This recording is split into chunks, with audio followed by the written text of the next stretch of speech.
Allez, bonjour à tous et bienvenue. Nouvelle vidéo sur WDP, donc Rares de Pau. C'est une magnifique foncière belge sur des entrepôts logistiques. On va se faire un petit récap pour le quarter de 2025. Alors, je suis un peu de retard, vous inquiétez pas, mais on va bien analyser cette foncière de qualité sur son quarter numéro un. Et on verra par la suite donc les prévisions qui arrivent. Enfin bref, une foncière assez intéressante. L'avantage de cette foncière, c'est que il y a maintenant le mode en français. À l'époque, c'était qu'en anglais, hein, regardez les premiers quarters, malheureusement, ils étaient qu'en anglais. Donc pour certaines personnes, hein, qui n'avaient pas forcément quelques skills en anglais, c'était un peu plus compliqué.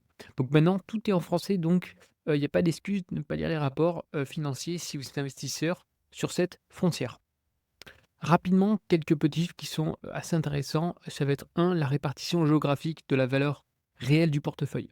Alors, c'est une foncière qui est cotée en Belgique, mais attention à ne pas rentrer, comme d'habitude, dans les clichés. C'est pas parce qu'une foncière est cotée dans un pays que, les revenus proviennent majoritairement de ce pays en question. La preuve aujourd'hui, la Belgique, c'est seulement 34 du NOI de, Royal de Pau. Pays-Bas 43, Roumanie 18, France, ça vient de commencer en France là depuis cette année 2024. Avec notamment, donc on connaît le directeur, hein, c'est un ancien de chez CBRE, je vais pas citer le nom parce que voilà. En tout cas, il est resté plus de 20 ans chez CBRE, il avait un très gros poste donc très bon choix et là, en ce moment, ils sont en train de recruter notamment la partie, senior, pour driver l'agence sur, en France et puis voilà, très bon cabinet de recrutement, enfin voilà, ils font très bien les choses. Allemagne 1, Luxembourg 1. Donc voilà, gentiment Roche de Pau depuis 2024 a commencé vraiment à se développer vers l'ouest, que ce soit Allemagne, France et Luxembourg. Voici donc les statistiques du portefeuille par pays. Premier point, ça va être notamment les durées moyennes du bail jusqu'à la première rupture en année. Donc, on signe généralement en France un bail 3, 6, 9. Donc, il y a des breaks normalement tous les 3 ans si le bail n'est pas ferme. En tout cas, là, ça nous donne un ordre de grandeur. Le total, on a 5,3, surtout en Belgique dans 5 ans. Et l'échéance la plus lointaine, ça va être le Luxembourg et la Roumanie. Taux d'occupation, hein, ce qui est le mieux, bon, bah, c'est l'Allemagne avec 0, le Pays-Bas avec 0,2. Et là, par contre, on a de la vacance, évidemment, c'est de la Roumanie et la Belgique. Le rendement, on a un très gros rendement en Roumanie, hein, ça c'est voilà, on est sur des entrepôts, j'ai rien à vous dire, un petit peu moins, qualitatif en termes de localisation, un premium, face à d'autres pays, d'où aujourd'hui ce rendement qui est important. Mais c'est pourquoi aujourd'hui j'investis sur Roche de Pau, pour jouer cette, carte de rendement qui est plus importante, heu, que, par exemple, ses concurrentes telles que, Montea, par exemple. Le rendement initial net par EPRA, je rappelle, EPRA, toutes les foncières cotées qui ont le statut de foncière cotée européenne, on va prendre comme point de repère, l'EPRA. Donc on a aujourd'hui un rendement initial avec de l'EPRA à 5,3, ce qui est pas mal du tout. Concernant les caractéristiques de cette foncière, encore une fois, lorsque on analyse une foncière cotée, il est primordial d'analyser le portefeuille. Qu'est-ce qu'on a? Et encore une fois, c'est pas parce qu'on a de la logistique ou du bureau que c'est bien ou pas bien. Non, il faut un petit peu plus creuser dans le détail. Un, en termes de localisation. Deux, en termes de catégorie, de qualité d'actifs. On a vu Alexandria, oui, on est sur, entre guillemets, du bureau en life science, mais on est sur du triple A. C'est le top du top. Aujourd'hui, sur Roche de Pau, concernant la catégorie, la qualité des entrepôts, entrepôt de classe A, 35, entrepôt certifié vert classe A, 49. Donc la classe A, ça représente quasiment les 3 quarts, je viens de vous dire, du portefeuille de WDP. C'est un excellent point. On a vu les différences entre un entrepôt de classe A, classe B, classe C. Je ne reviens pas sur ce point-là, mais c'est important d'avoir des entrepôts de classe A, notamment pour, le loyer qui va être évidemment plus important. Un autre point, ça va être l'âge, hein, de l'entrepôt parce que alors, ça dépend, hein, des actifs en question, mais par exemple sur du bureau tous les 10 ans, il faut remettre des capex sur la table pour renouveler l'actif et ça coûte cher. C'est la même chose pour l'ensemble du parc. L'avantage sur les entrepôts, c'est que c'est un petit peu moins coûteux. Je viens de vous dire, encore une fois, ça dépend les postes, hein. Je vois déjà certains PM ou FM, dire le contraire, hein. N'hésitez pas s'il y a des spécialistes. Mais voilà, il faudra remettre des capex, sur la table, donc c'est bien d'avoir un parc, si possible, jeune, récent. Et là, entre 0 et 5 ans, on a quasiment 43.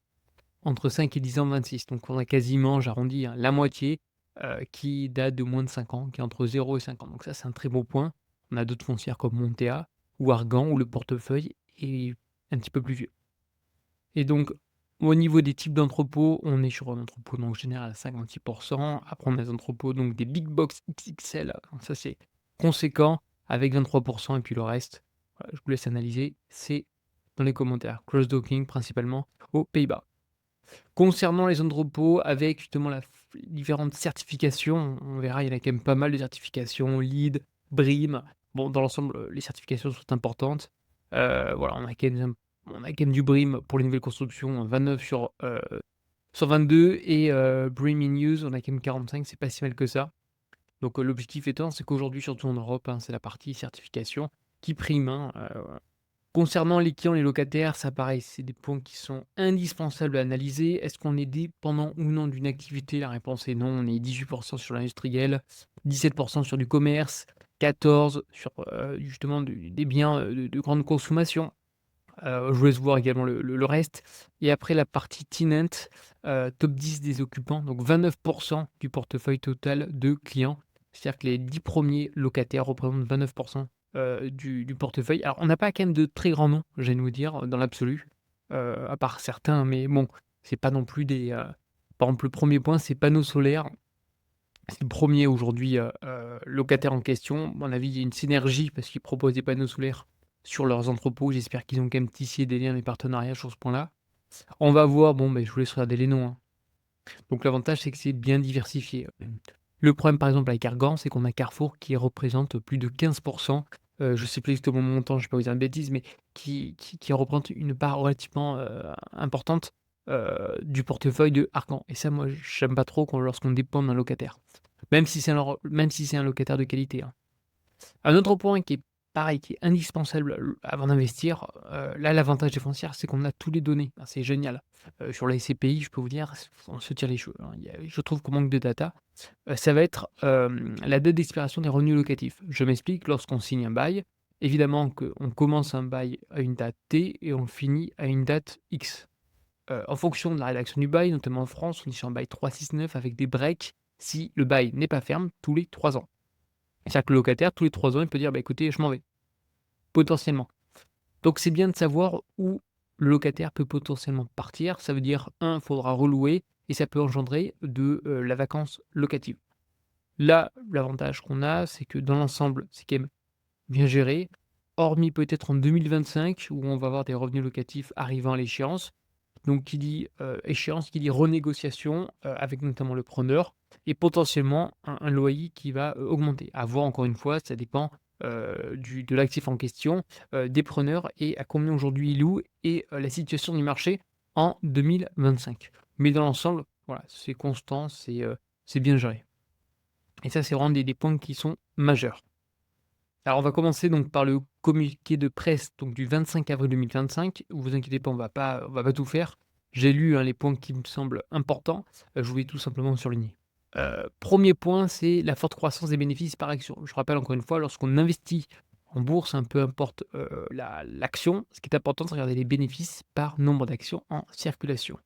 On va parler de BPA en français, c'est bénéfices par action ou de EPS et en anglais, c'est earning per share, sont les revenus par nombre d'actions en circulation.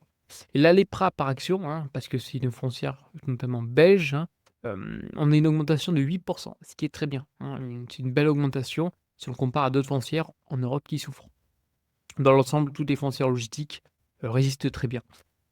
On a un taux d'occupation qui est bon, hein, qui est à 98,1 donc rien à redire sur ce point-là. On a également un plan d'investissement qui va être conséquent, il ne cesse de se développer aujourd'hui, suite à de nombreuses acquisitions en France, par exemple. L'avantage, c'est qu'on a tous ces documents sur leur site. Comme mentionné, transactions, voilà, vous avez tous les documents, les actifs, qu'ils achètent, ainsi de suite.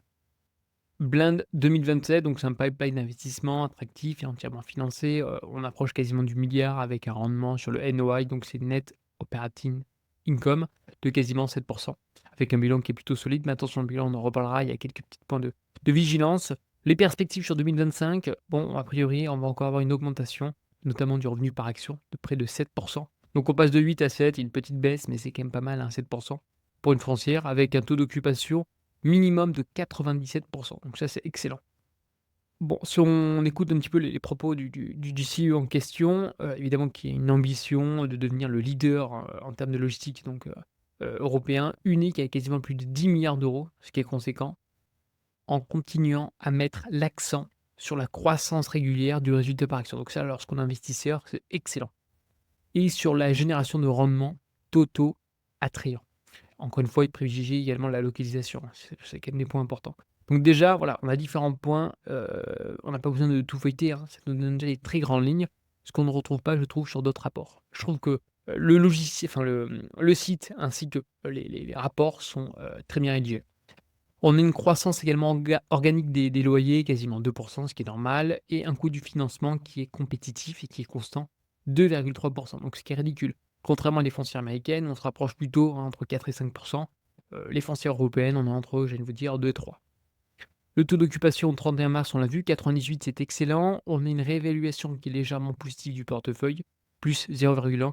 C'est pas grand-chose, hein, la réévaluation, je suis pas forcément fan parce que ce sont de grosses institutions comme CBRE, Cushman, qui évaluent, le portefeuille. Encore une fois, hein, ça peut vite, évoluer. Ça donne un ordre de grandeur, mais c'est pas vraiment un point, où j'apprête vraiment beaucoup d'attention. Malgré qu'on a, l'EPRA, Net Initial Yield Stable, avec quasiment 5,4. Le loyer contractuel du portefeuille total est inférieur à 10 au loyer du marché, donc ça, c'est un point important. C'est-à-dire qu'on va pouvoir chercher, comme mentionné au début de la vidéo, on lorsque les baux vont arriver au renouvellement, on va pouvoir augmenter le loyer. Donc ça, c'est très bon point. Après, il nous explique encore une fois des étapes, des plateformes européennes à part entière. Bon, l'objectif étant, c'est le LTRI, c'est le taux de rendement interne. Il sera environ à 8, c'est très bien. Et encore une fois, WDP insiste sur leur portefeuille qui est unique, qui est de haute qualité, diversifié. Ça, c'est vrai. La partie blend, on a vu. Par contre, voilà, on va parler de quelques ratios financiers. Cette dette to EBITDA inférieure à 8. Je vous dis, ça commence à être limite, hein. 8, je trouve ça quand même assez important. Mais généralement, il faut toujours jouer avec cette limite. Voilà, j'aime bien être aux alentours de 4-5, encore une fois pour des foncières, hein. Sur des actions, lambda, j'évite d'être au-dessus de 3 pour vous dire. Tout ce qui est le, LTV, donc low value, on est inférieur à 40, c'est un bon point, donc ça, il faudra surveiller. Et donc à la fin 2027, on sera à 7,5 et on sera aux alentours de 40, voilà. Pas dépasser 50, hein, honnêtement, voilà, ça va être limite. Mais d'un côté, il faut jouer avec cette limite pour, développer, le portefeuille et avoir de la croissance. Perspective pour 2025, donc 1,53, donc ça, c'est les pras par action et on a vu, c'était quasiment 7. Ouais, il y a un peu de redite, hein. Alors, concernant l'activité opérationnelle sur le taux d'occupation et de location, les projets qui sont finalisés au cours du premier trimestre 2025. Donc on est principalement donc en Belgique, on va être également en Nouvelle-Zélande et en Roumanie. Vous regardez aujourd'hui la taille, on a quelque chose des tailles, c'est pas non plus des méga, hein, entrepôts, mais on est quand même sur des tailles assez importantes. Donc c'est bien, ils développent l'ensemble aujourd'hui, l'ensemble de leur parc immobilier, que ce soit donc Roumanie, la Belgique, ça c'est bien diversifié. Et la livraison sera prévue pour le, enfin pour 2025. Donc évidemment, il faudra analyser pour savoir si l'ensemble de leurs actifs, sont loués. Mais en général, ils construisent une fois que l'actif est pré-loué. Voilà, on ne va pas construire quelque chose où on n'est pas sûr de le louer. Donc d'abord on le loue et après on le construit.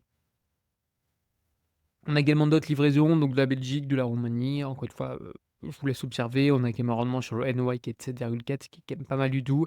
Belgique, Luxembourg, hein. Luxembourg, on va avoir quand même un entrepôt qui est assez important. Pareil, quarter, on va être sur le premier quarter de 2025, la livraison. Donc voilà, donc on a bon nombre d'entrepôts qui arrivent. C'est analysé. On a pardon, un rendement sur le NOI de 6,3. Donc ce qui est quand même pas mal du tout. Ils ont également leur projet énergétique, donc ça, j'ai envie de voir sur du long terme ce que ça vaut. Bon, ça fait partie du jeu, hein, c'est la partie RSE. Ils visent en tout cas, bon, un TRI de 10 en général. J'ai envie de voir si sur du long terme, ils vont réussir ou non à maintenir ce fameux taux. Alors, juste avant qu'on oublie, par exemple, ça, c'est des points importants sur tout ce qui est Besta. On a vu que j'ai pris une toute petite position chez Besta. Besta, c'est quoi? Je vais faire une vidéo, mais c'est une foncière au Mexique et cette partie, je pense, qui est importante, parce qu'on a beaucoup de pannes, en tout cas au Mexique, des pannes électriques et je pense qu'avoir des actifs qui ont une indépendance énergétique, c'est une réelle plus-value, notamment au Mexique. Les nouveaux développements, les nouveaux projets, donc on a pas mal d'entrepôts donc logistiques qui sont réfrigérés, donc Pays-Bas, Roumanie encore une fois, avec réfrigération et congélation. Belgique également, je vous laisse observer, hein, encore une fois, il y en a vraiment pas mal. Ça se développe énormément, donc ça, c'est quand même des bons points, avec des localisations premium et on peut voir, voilà, ils Ils ont pas la zone, mais pas loin. Ils ont quasiment 1, 2, 3, 4, 5, 6, 7, 8 et là, ils ont fait un petit 9e quoi. C'est quand même assez impressionnant. Le Luxembourg aussi commence gentiment à attaquer le secteur, hein. C'est quand même une foncière qui est assez agressive, je trouve, donc je j'aime bien. Le pipeline d'investissement en cours d'exécution, hein, pour un montant quasiment de 820 millions d'euros, donc ce qui est quand même conséquent, hein. Ça se développe fortement, je vous laisse observer, donc on en a chaque année différents quarters, donc 26, 25, 27 et quasiment dans tous les pays. Partie donc Belgique, on est également en France, donc c'est en commercialisation. On a une partie donc, Near-Zélande, Roumanie, bon, on en a partout et on a été entre, allez 6 et 7, c'est vraiment pas mal du tout. Projet préloué à 71 et là on est à 100 donc super. Encore une fois préloué 71, bon à mon avis c'est peut-être ceux qui doivent sortir en 26. Il y a peut-être, voilà, encore une fois, il y a peut-être des lots vacants. donc DP, reste fidèle à sa politique consistant à ne lancer le développement de projets qu'au moment de la pré-location. Voilà donc enfin ce qui semble logique, hein, pour certains, mais c'est bien de le rementionner pour d'autres. Voici à peu près dans quoi vous investissez, hein. C'est quand même de très gros entrepôts. Voilà, c'est quand même conséquent et là, c'est la partie, parc de batterie. On va pouvoir aujourd'hui donc recharger, les camions. Donc ça, c'est un point non négligeable et ce qui se développe le plus rapidement à ce jour, sur les batteries. Donc Forge de Pau dispose actuellement d'une réserve foncière pour le développement futur de 2 millions de mètres carrés de superficie locative. Donc c'est juste impressionnant et voici aujourd'hui donc la partie foncier. Donc on en a quand même pas mal en Roumanie, hein et puis après évidemment donc Nouvelle-Zélande, Belgique, enfin Nouvelle-Zélande, Near-Zélande, Pays-Bas, excusez-moi, Belgique et également en France. Donc là, c'est la partie énergie, énergie solaire, c'est quand même assez important. Au 31 mars, l'installation d'une capacité de 111 mégawattheures, TRI environ 8, associé à un rendement sur coût entre 10 à 15. Bon, je viens de voir ça, ça se développe gentiment. Bon, encore une fois, c'est une foncière de logistique, hein, c'est pas non plus une foncière de batterie, hein, qu'on soit bien d'accord, hein. Donc bon, c'est toujours un petit plus, notamment pour augmenter l'attrait pour certains locataires ou augmenter le loyer, hein, faut pas oublier. Donc le projet de batterie aura une puissance de 60 mégawattheures, offrira une capacité de stockage d'énergie allant jusqu'à 240 mégawattheures, ce qui est quand même conséquent. Principalement, c'est pourquoi? C'est pour la recharge rapide de véhicules électriques. Cette mise en œuvre aux clients, de poursuivre leur activité sans souci d'énergie et de la meilleure manière possible, dans le respect de l'environnement et des émissions de gaz à effet de serre. Voilà, bon évidemment, on a quand même un petit TRI à 10, hein, donc il y a le petit côté RSE, mais il y a aussi le petit côté, TRI. Bon voilà, c'est bête et méchant. Premier point, le un, c'est tout simplement l'énergie verte via aujourd'hui les panneaux solaires. 2, ça suit l'infrastructure de recharge. 3, on a la partie batterie. On a vu, ce sont les petites cases là, la partie donc batterie pour recharger donc les véhicules. 4, c'est la partie système, hein, de gestion, bon qui est soi-disant intelligent, je sais pas du tout comment ça se procède. Et 5, c'est l'exploitation à faible émission de carbone de l'entrepôt avec une pompe à chaleur, avec une PAC. Donc on est principalement sur les véhicules, mais également pour la PAC. C'est ce que fait également, Argan. Argan, c'est à peu près le même topo, heu, ils sont tous à peu près la même vision sur ce produit. Bon, les résultats financiers, comme on a vu, résultat de l'EPRA, mais on n'est pas sur de l'EPRA par share parce qu'il y a une émission d'actions, donc on passe de 12 à 8, ce qui est quand même conséquent. Marge d'exploitation 90. Bon, je vous laisse observer, ça on l'a vu, ça on a vu, ça on a vu. Voilà, les indicateurs clés de performance des PRA. Voilà, ça c'est un point qui est crucial, notamment pour comparer des foncières, entre elles, parce qu'elles ont ces mêmes indicateurs, parce qu'elles sont régies pour les PRA. Et si par exemple on devait aujourd'hui vendre l'ensemble des actifs, par action, ça représenterait combien? Et ça permet de déterminer, si l'action est survalorisée ou non. Voilà, ça c'est la partie plutôt bon père de famille. Je suis plutôt partisan pour faire plutôt du DCF, discount cash flow, c'est-à-dire aujourd'hui la projection des flux de trésorerie. Par contre, ce qu'il faudra faire gaffe, c'est ça, c'est le LTV. LTV qui est un peu limite, hein, on est au-dessus de 40, ça commence à être limite. Le reste dans l'ensemble, ça me convient à peu près. Mmh, donc on a vu LTV, on est quasiment au-dessus de 40. Net to EBITDA, on est à 7,5. Bah, je trouve ça quand même assez limite aussi. J'aime pas trop investir dans les foncières, avec un net debt to EBITDA au-dessus de 7,5. Après, c'est la politique de la boîte, hein, ils ont toujours eu un taux d'endettement assez important. C'est pourquoi je vais peut-être me repositionner également sur des boîtes canadiennes. Je vous avais fait une vidéo, je j'aimais pas trop, avoir une net dette au EBITDA, mais après réflexion, je me rends compte qu'il y a quand même certaines boîtes qui ont l'habitude de gérer cette dette importante. Mais faites attention, hein, le gros point faible des foncières cotées pour moi, c'est l'endettement. On a vu que le coût moyen de la dette, bon 2,3 c'est ridicule. Résultat EPRA, donc ça c'est par action, ça c'est un point qui est extrêmement important. Bon et la croissance, c'est super et puis après on peut analyser aujourd'hui par rapport au prix de l'action. Résultat sur le portefeuille, donc avec des participations donc, bon Belgique, alors ça c'est bien parce que ça permet de savoir après la réévaluation du portefeuille si on a des si on a des plus-values latentes ou non. Bon ça dépend encore une fois de la localisation. Pays-Bas, c'est, la partie qui est la plus importante. On a vu, de leur portefeuille, on a quasiment 12 millions, ce qui est conséquent. Donc peut-être qu'un jour on fera un arbitrage. La question après c'est pour rallouer où? Sachant que les emplacements, celui qui a le foncier, c'est celui aujourd'hui qui gère la zone, hein. Un autre point, c'est concernant la vacance locative. Ça, on l'a vu, très peu de vacances, sauf en Roumanie. Et on a vu encore une fois le taux de rendement. Encore une fois, c'est la Roumanie où on a le taux de rendement le plus important. Le plus faible, c'est la France et l'Allemagne. L'Allemagne, pour moi, c'est le pays le plus qualitatif en termes d'entrepôt, comme le Pays-Bas. Ça va dépendre également de la localisation. Les perspectives pour 2025, ça paraît que c'est des points importants. On a vu qu'il y aura une augmentation des revenus par action. Donc, ça, c'est un très bon signe. Une croissance organique grâce à l'inflation. Je rappelle, l'avantage de l'immobilier, c'est qu'un, on a un effet levier, on s'endette, comme on a vu, à des taux qui sont ridicules, à 2,5. On a une inflation qui est légèrement plus importante et les baux sont indexés, donc plus 2,6, ce qui est super. Suite à des révisions, alors on a bien vu, c'est des révisions et non pas des indexations différentes. Révision, c'est chaque année, indexation, c'est de manière triennale. Taux d'occupation, donc on est à 97, c'est top. Une petite pression fiscale. Alors ça, j'aime bien parce qu'ils mettent sur chaque rapport, je pense que gentiment, ils ont un petit peu le seum. Bon, ce qui fait partie également du jeu, hein, mais une pression fiscale, annuelle supplémentaire de 11 millions d'euros par an. Donc ça fait quand même une perte assez importante, sachant que c'est leur portefeuille.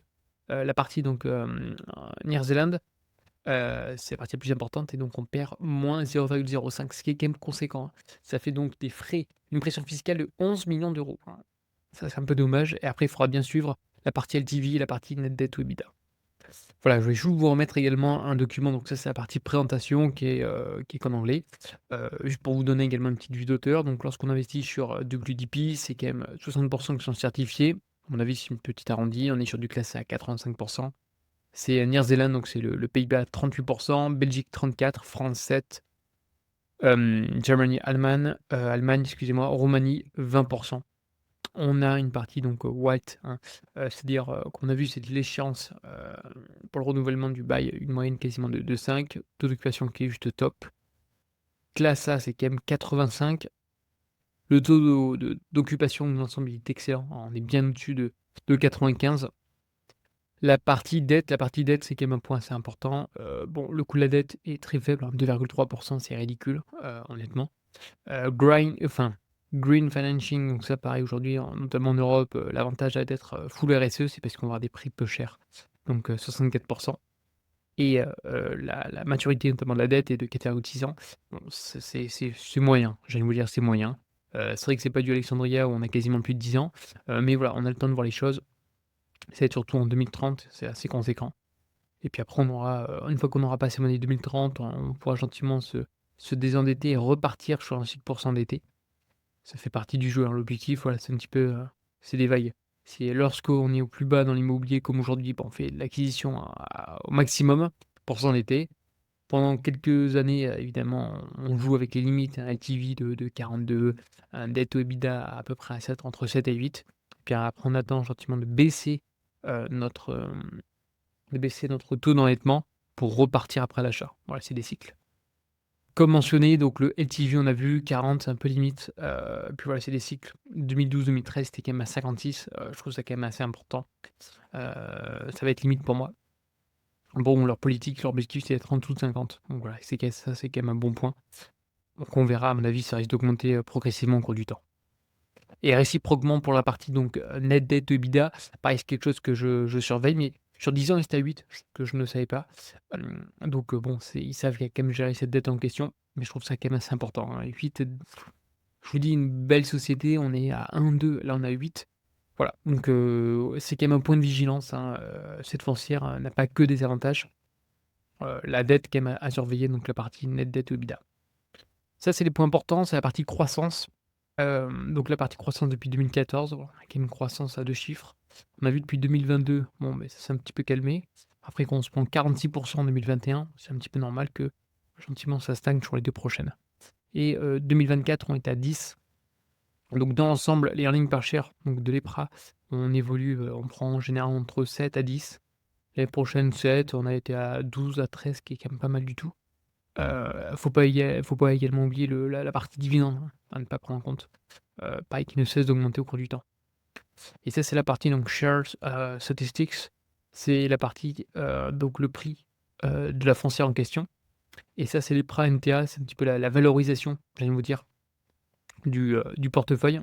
Dans l'ensemble, voilà, c'est rare, ça on a juste touché cette zone en 2008-2009 et à ce jour également. Donc on paye entre guillemets, on, avant surpayait le portefeuille. C'est ça que ça veut dire par là, c'est que le portefeuille était vraiment de qualité prime, donc on surpayait. Il n'y avait pas de décote, hein, contrairement à d'autres valeurs, comme par exemple le GSINA ou Inbuy. On est une décote par rapport à l'EPRA. C'est-à-dire que l'EPRA, je sais pas moi, il vaut 100, la foncière en vaut 200. On est une décote. Là, ce qui est pas le cas, là on paye à peu près le juste prix. Mais avant, ça se surpayait. Et évidemment, la partie donc EPRA earnings per share, on l'a vu, c'est en vert, ça ne cesse d'augmenter, donc ça, c'est un excellent point. Voilà, j'aime voir ce genre de foncière. Et la partie également DPS, c'est la partie, dividende. Et j'ai oublié de vous mentionner la partie donc, DPS, c'est la partie donc dividend per share, par action. Pareil, on a une très forte augmentation au cours du temps. Et généralement, c'est en lien, hein. Vous pouvez voir qu'il y a toujours une connexion. Donc ça, c'est top. Et par au niveau du parc, en général, il y a une appréciation du parc. Donc on joue sur, la croissance, sur la valeur vénale, sur le dividende, donc voilà, tout augmente au cours du temps, ce que résume, gentiment ce graphique. Donc la partie pareil dividende, c'est en gris, donc on voit pas très bien, mais c'est cette partie-là et ça ne cesse, encore une fois, d'augmenter au cours du temps. Donc voilà, donc moi j'ai acheté, je sais que j'étais à peu près à ce moment-là et j'ai à peu près acheté, juste ici. Je pense que je risque d'en reprendre, mais pour l'instant, je préfère, prendre de la hauteur sur le marché. Ça fait du bien des fois d'attendre patiemment. Donc je pense qu'il y aura une correction à un moment donné, donc j'ai également une poche de liquidité. Donc c'est bien d'investir, hein, mais je suis pas team forcément, DCA, voilà. J'achète de la qualité, à un prix décoté. C'est un petit peu ma vision des choses. Donc là, vous payez du juste prix, quelque chose de qualitatif, donc à suivre. Un autre point aussi qui est important, donc on a une market cap quasiment de 5 milliards, donc bon, c'est du mid. On a la famille donc, de Pau, hein, qui possède 21. Donc on est skin the game, donc ça c'est un excellent point. Voilà, j'investis pas dans une SCPI où personne est actionnaire hormis, les petits particuliers. Là, on a la famille qui drive la foncière familiale. Donc la vidéo touche à sa fin. Je vous ai refait un petit topo sur cette foncière que j'ai en portefeuille, que je compte potentiellement, si j'ai un petit peu de liquidité, renforcer. Très belle foncière, rien à redire. Attention juste peut-être à regarder la partie donc net ou EBITDA et le LTV.